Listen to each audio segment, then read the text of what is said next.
ধৈর্য এমন একটা গাছ যে গাছের চারিদিকে কাটা, কিন্তু ফলটা মিষ্টি সুস্বাদু। এই সুস্বাদু ফল খেতে হলে এই কাটাগুলো সহ্য করতে হবে।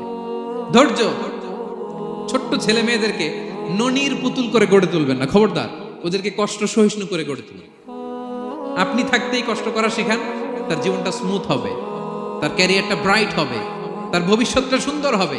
ছেলে মেয়েরা কিছু চাইলেই সাথে সাথে দিবেন।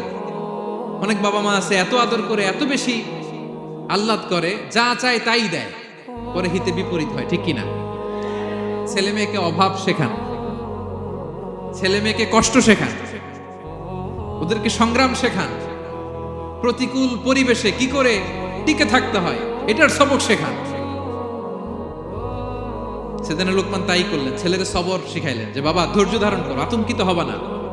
জীবন এটা সহজ নয়, জীবন চলার পথ সহজ নয়, এটাকে সহজ করে নিতে হয়। কখনো সবর করে, কখনো ক্ষমা করে, কখনো অন্যকে ইগনোর করে, কখনো দোয়া করে, কখনো আল্লাহর উপর তাওয়াক্কুল করে, ঠিক কিনা?